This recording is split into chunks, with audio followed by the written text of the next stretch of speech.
South Africa में भारत ने series जीत ली है। भारत ने 3-1 से ये T20 सीरीज जीती है। चौथे मैच में अफ्रीका को 135 रनों से रौंदा गया। संजू सैमसन ने नाबाद 109 रन की पारी खेली। तिलक वर्मा ने नाबाद 120 रन की पारी खेली और भारत ने अफ्रीका को 284 का टारगेट दिया था। साउथ अफ्रीका 148 रन पर ही ऑल आउट हो गई। बड़ा मार्जिन ये देखा गया। अर्शदीप ने 3 और वरुण अक्षर ने 2-2 विकेट भी झटके और इसी के साथ साथ सभी खिलाड़ियों का शानदार प्रदर्शन जो है वो देखा गया। ये जो मैच था ये काफी दिलचस्प रहा और ऐसे में जैसे ही इस मैच की शुरुआत हुई और जिस तरीके से भारतीय क्रिकेट प्लेयर मैदान पर उतरे और एक एक कर जिस तरीके से धुआंधार पारी, चाहे अगर वो बात की जाए बल्लेबाजी की, चाहे अगर वो बात की जाए विकेट झटकने की, तो इन तमाम धुरंधर खिलाड़ियों ने अपना बेहतरीन प्रदर्शन इस मैच में दिखाया। तिलक वर्मा ने 120 रन की नाबाद पारी बनाई और इसी के साथ विकेट भी बेहतरीन अंदाज में झटके गए। और अब चलिए इसी मैच को लेकर अधिक चर्चा कर लेते हैं हमारे स्पोर्ट्स एडिटर मनोज जोशी से। मनोज जी, देखिए बेहतरीन मैच था और जिस तरीके से भारतीय खिलाड़ियों ने एकाएक कर, बात बल्लेबाजी की हो या फिर विकेट झटकने को लेकर हो, बेहतरीन उम्दा प्रदर्शन जो है वो दिखाया है। जी, इसमें कोई दो राय नहीं। ऐसा लग रहा था कि एक टेस्ट प्लेइंग कंट्री का मुकाबला जो है एक एसोसिएट टीम के साथ चल रहा है और जितना ताबड़तोड़ अंदाज तिलक वर्मा का और संजू सैमसन का और उससे पहले अभिषेक का दिखाई दिया, उसको देखकर लगता था कि ऐसा लगा कि साउथ अफ्रीका की जो टीम है पूरी तरह से बिखर गई है।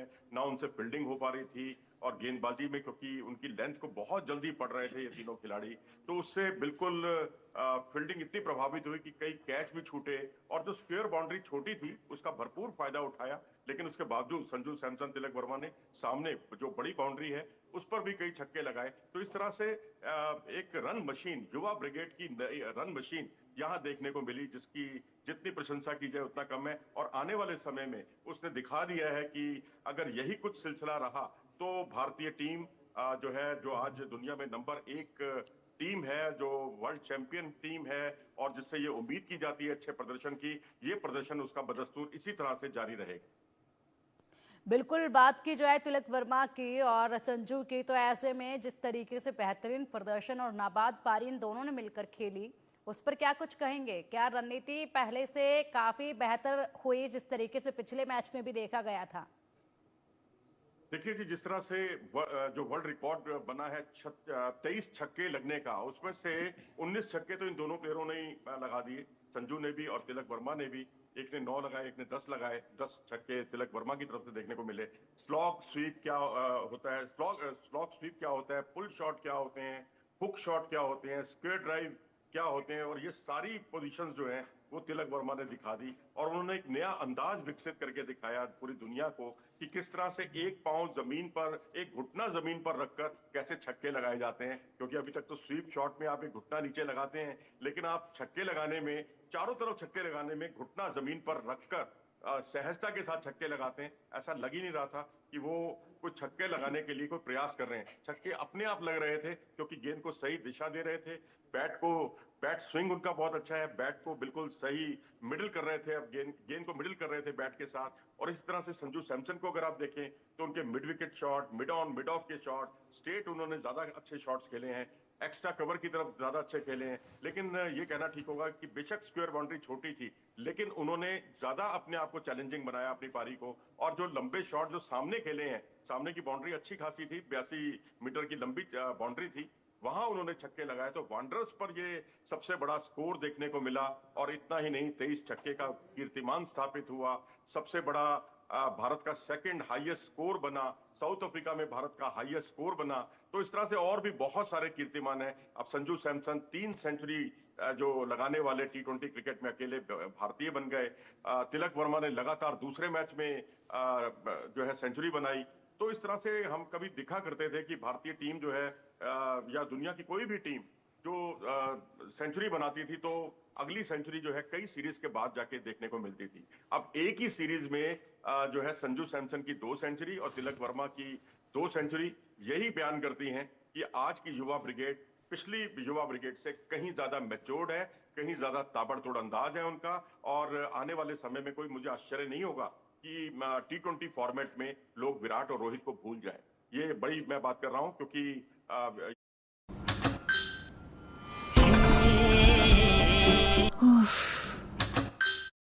साथ देखा जाए तो अफ्रीका के खिलाफ भारतीय टीम का ये बड़ी जीत जो है वो मानी जा रही है, क्योंकि जो फासला रहा 135 रनों का वो भी बड़ा फैसला था। बात की जाए पिछले मैच की तो उस वक्त जो मार्जिन था टीम की जीत का वो सिर्फ 11 रनों का था, लेकिन अब 135 रन, टारगेट का पीछा आधे रास्ते तक भी नहीं कर पाई अफ्रीका की टीम। जी हाँ, बिल्कुल। इसके लिए हमने देखो बल्लेबाजों की तो बहुत तारीफ कर दी और तारीफ के वो हकदार भी हैं, लेकिन अगर आप गेंदबाजी देखें, आप अर्शदीप को देखें, और अर्शदीप ने दिखाया कि पावर प्ले में क्या गेंदबाजी होती है। तीनों विकेट उन्होंने पावर प्ले में हासिल किए। पिछले मैच में उन्होंने पावर प्ले में 1 विकेट हासिल किया था, 2 विकेट उन्होंने क्लासेन और मिलर के उन्होंने हासिल किए थे स्लॉग ओवर्स में। तो दोनों चाहे पावर प्ले हो चाहे स्लॉग ओवर्स हो, दोनों में वो माहिर हैं। इसके अलावा अगर आप अन्य प्लेयर देखें, अक्षर पटेल, कितनी अच्छी जबरदस्त उनकी इकोनॉमी है। 2 ओवर में 6 रन।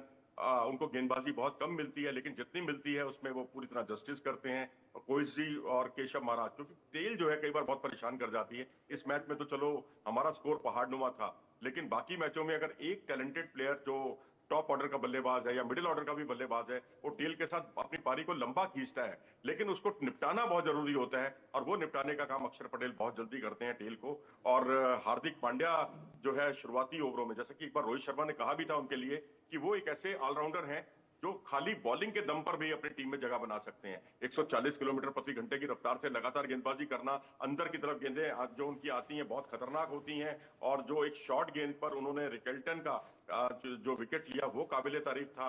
और अर्शदीप ने जो निप बेकर पर क्लासेन को आउट किया, लगातार दूसरी बार आउट किया है, वो अपने आप में काबिले तारीफ था। और जहां उनको लगा कि मार्करम जो है उनको वाइड दूर बल्ले से दूर गेंद की जाए, वो उनकी रणनीति बहुत कारगर रही। और जिस तरह उन्होंने रीजा हेंड्रिक्स को आउट किया, पहले आउट स्विंगर की और बल्लेबाज को माइंडसेट बना दिया कि इनकी गेंद बाहर जाने वाली है, और अगली ही गेंद उन्होंने इन स्विंगर कर दी जो अंदर की तरफ आई और उनका विकेट ले उड़ी। तो ये इंटेलिजेंट बॉलिंग होती है। मैं समझता हूं कि ये कंसिस्टेंट रहना चाहिए भारतीय टीम को इस पर, क्योंकि 26 में से 24 जीत भारत को हासिल हुई है इस फॉर्मेट में, T20 फॉर्मेट में इस साल, ये जो अपने आप में एक कीर्तिमान है। और साउथ अफ्रीका अब सबसे ज्यादा ऑस्ट्रेलिया से हारी थी, अब सबसे ज्यादा जो है ओवरऑल रिकॉर्ड के मामले में भारत से हारी है। तो भारत यहां भी सर्वोपरि है। बिल्कुल बिल्कुल मनोज जी, बेहतरीन जिस तरीके से आपने विस्तार से बताया कि एक के बाद एक कई इतिहास भी जो है इस मैच के दौरान जो है वो रचे गए हैं। अगर अब हम बात कर लें, अर्शदीप सिंह ने 3 विकेट झटके, वरुण और अक्षर पटेल ने 2-2 विकेट झटके, और इसी के साथ साथ हार्दिक पांड्या, रमनदीप सिंह और रवि बिश्नोई ने 1-1 विकेट झटके। इन सभी को आपस में अगर कंपेयर किया जाए और पहले मुकाबलों के मैच इस मुकाबले में देखा जाए, क्या इनका मतलब कितना कुछ ज्यादा इन्होंने खुद को पॉलिश किया, कितना ज्यादा बेहतरीन इनमें बदलाव जो है वो नजर आया?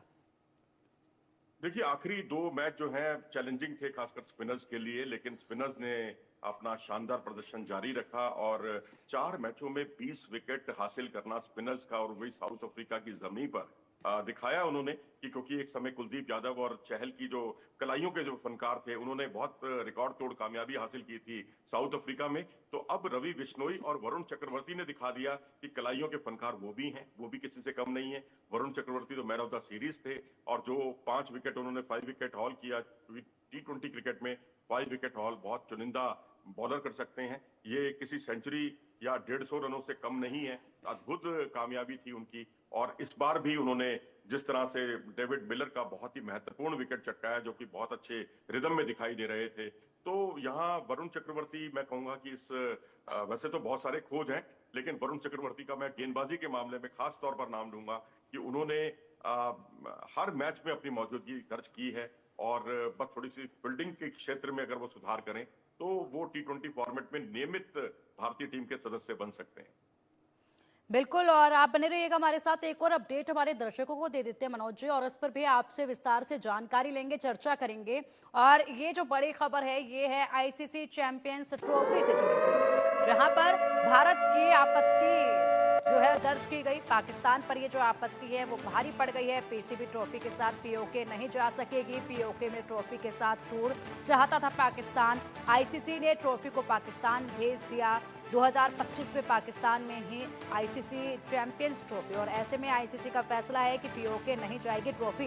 तो देखिए मनोज जी, ये जिस तरीके से पाकिस्तान ने हरकत करी, जिस तरीके से इस ट्रॉफी को लेकर 3 जगहों के नाम जो सामने दिए थे, जैसे ये नाम सामने आए उसके बाद से लगातार ये जो फैसला था आईसीसी का, ये वाकई में काबिले तारीफ था कि पीओके ये ट्रॉफी नहीं जाएगी, विवादित जगहों पर ये ट्रॉफी नहीं जाएगी। तो पाकिस्तान की एक और कोशिश कि वो जानबूझकर भारत की तरफ उंगली करे, लेकिन ये उसी पर भारी पड़ गया। जिस तरीके से उसने ये उंगली करने की कोशिश करी, उसका जवाब करारा दिया है। जी हाँ, निश्चित तौर पर एक करारा जवाब मिलना भी चाहिए था। एक तरफ अगर आप होस्ट हैं, मेजबान हैं, तो आप में विनम्रता होनी चाहिए। हमारे यहाँ तो एक होस्ट जो है हाथ जोड़कर खड़ा होता है अभिवादन करने के लिए। आप तो उकसा रहे हैं, आप भारत के साथ, और वैसे बड़ा संवेदनशील मामला है, हम हाइब्रिड मॉडल पर जाना चाहते हैं, आपसे खेलना चाहते हैं, हमने कोई मना भी नहीं किया, और आप उसका कुप्रचार करते हैं। अब आप ट्रॉफी को लेकर आप जो है पाक अधिकृत कश्मीर के उन विवादास्पद इलाकों से आप उसको गुजारना चाहते थे, और जहां अब आप क्या साबित करना चाहते हैं, वहां उतनी आबादी भी नहीं है, और 8,000 फीट के समुद्र तल से 8,000 फीट की ऊंचाई पर आप वहां से उसको ट्रॉफी को ले जाना चाहते थे, वो जो आपने रूट बनाया था जो आज से शुरू होनी थी। लेकिन अब बीसीसीआई ने इस पर कड़ा ऐतराज जताया। आप उकसाने की कोशिश कर रहे थे, लेकिन हमने बहुत विनम्रता के साथ अपनी बात रखी, और आईसीसी ने त्वरित एक्शन लिया और उनको उस पर रोक लगा दी, जो बहुत स्वागत योग्य है। मैं कहूंगा इस तरह की चीजें नहीं होनी चाहिए, और पाकिस्तान अब इसके जरिए उसने फेंक कर देखा कि अगर हम ये करके देखते हैं, भाई आप लाहौर में करते ये काम, ट्रॉफी को लेकर आप उसका प्रदर्शन करते, होता है, बड़ा स्वाभाविक चीज है, तो बात समझ में आती क्योंकि वो वेन्यू है। कराची में करते बात समझ में आती है, रावलपिंडी में करते तो बात समझ में आती है। लेकिन आप आजाद कश्मीर, या जिसे आप आजाद कश्मीर कहते हैं ये लोग, वहां के 4 विवादास्पद क्षेत्रों से उसको निकालने की जो इनकी योजना थी, वो बिल्कुल धरी की धरी रह गई। तो इस तरह से माकूल जवाब आईसीसी ने दिया है, और अंतर्राष्ट्रीय बिरादरी इनको समय समय पर इस तरह का माकूल जवाब देती रहेगी, ऐसा मेरा विश्वास है। बिल्कुल। और क्या लगता है अब मनोज जी, क्या इनका दूसरा रूट मैप सामने आएगा? किस तरीके से अब पाकिस्तान जो है इस पर अगला कदम उठा सकता है? क्योंकि जिस तरीके से बड़ा झटका लगा है, तो ऐसे में जरूर तिलमिला तो रही होगी पूरी टीम भी। जी हाँ, बिल्कुल एक प्रमोशनल इवेंट है, हम इवेंट का विरोध नहीं कर रहे हैं, क्योंकि हमारा विरोध सिर्फ उन इलाकों को लेकर है कि जो विवादास्पद है, और आप उसको आप खेल तो आपस में जोड़ने का काम करते हैं, आप तोड़ने का काम कर रहे हैं। आप मेजबान हैं, आपकी तो जिम्मेदारी और भी ज्यादा बढ़ जाती है। लेकिन आपने जिस तरह से जो कदम उठाया है, भारत को उकसाने की कोशिश की है, तो मुझे लगता है कि आने वाले समय में अब पाकिस्तान को अच्छी तरह से समझ में आ गया होगा। इतने बड़े बोल नहीं बोलने चाहिए जो मोहसिन नकवी ने बोले, कि उन्होंने ये कहा कि हम जो है हाइब्रिड मॉडल के लिए तो बिल्कुल तैयार ही नहीं है, और अगले दिन ही भारत ने मना कर दिया, भारत सरकार की तरफ से, कि भारतीय टीम पाकिस्तान नहीं जाएगी। तो अब कैसे पाकिस्तान पीछे हटे, कैसे अवाम को कन्विंस करे, ये एक नाक की लड़ाई है और कुछ नहीं है। पाकिस्तान को तो खुश होना चाहिए कि 1996 का जो वर्ल्ड कप उसने भारत के साथ मिलकर आयोजित किया था, उसके बाद उन्हें पहली बार कोई आईसीसी की मेजबानी करने का मौका मिल रहा है। उनको वो इस बात को विजुलाइज करके देखें कि जब ये चैंपियनशिप पूरी हो जाएगी तो कितने रास्ते खुलेंगे पाकिस्तान के लिए। उन सब चीजों पर नहीं, आप बस सिर्फ नाक की लड़ाई कि भारत जो है उसको यहाँ आना चाहिए। भाई अगर इतना ही ज्यादा अगर आपको भारत से खेलने का शौक है, तो अपनी सरकार को कहिए कि सरकार टू सरकार बातचीत करे, क्योंकि यहाँ बीसीसीआई का कोई रोल नहीं है, पाकिस्तान क्रिकेट बोर्ड का कोई रोल नहीं है। आप वहां झुकना भी नहीं चाहते कि और दोनों, मतलब चित भी अपनी और पट भी अपनी, आप दोनों तरीके से खुद को चलाना चाहते हैं, तो बहुत ही आपत्तिजनक है। मैं कहूंगा कि इस तरह का विरोध करने का कोई मतलब नहीं।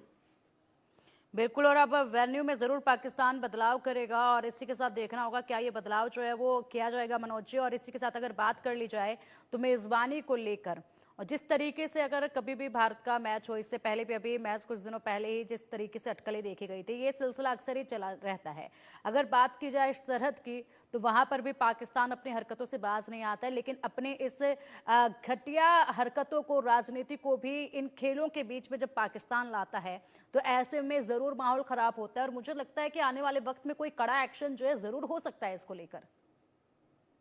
जी बिल्कुल, आने वाले समय में इस बारे में जरूर सोचा जाना चाहिए, क्योंकि इस तरह की चीजें बहुत कुछ सोचने के लिए मजबूर करती हैं। और मैं समझता हूँ पाकिस्तान क्रिकेट बोर्ड को भी समझ में आ गया होगा, पाकिस्तान की सरकार को भी समझ में आ गया होगा कि इस तरह की जो हरकतें हैं ये उनको जमीन पर ला रही हैं। आप उठ नहीं रहे हैं, आप होस्ट होने के नाते आपको उठने का मौका मिला था, ऊपर उठने का मौका मिला था, अपनी छवि को सुधारने का मौका मिला था, और आप उसी में उलझ कर रह गए, अपने फालतू की बेकार की बातों में उलझ कर रह गए। अगर आप इससे आपने निजात नहीं पाया, तो कहीं ऐसा ना हो कि भारत जो पाकिस्तान का अवाम है वो कहीं आपको पटकनी ना दे दे, वो कहीं आपका विरोध अगर उसने कर दिया तो आपके लिए बचा पाना बड़ा मुश्किल है।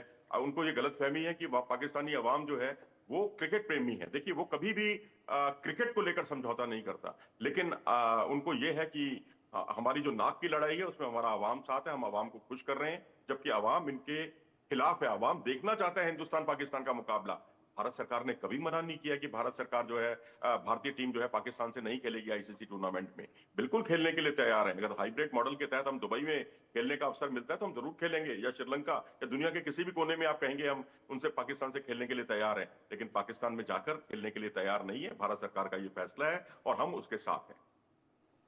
बिल्कुल बेहतरीन जानकारी मनोज जी ये, और उम्मीद करते हैं कि आने वाले समय में पाकिस्तान के खिलाफ सख्त कोई जो एक्शन जो है वो लिया जाना चाहिए, क्योंकि मैच पर भी इसका प्रभाव देखा जाता है। और जिस तरीके से सरहद पर तो ये अपने इन हरकतों को अंजाम देते हैं, यहाँ पर भी इनको ज़बरदस्ती अब घुसाने की कोशिश की जा रही है और इनके ये जो इरादे हैं वो भी साफ तौर पर देखे जा रहे हैं। फिलहाल शुक्रिया आपका, मैच बहुत बेहतरीन था और जिस तरीके से आपने विस्तार से बताया एक एक पारी को, वो भी बहुत बेहतरीन जानकारी हमारे दर्शकों तक पहुँचाई।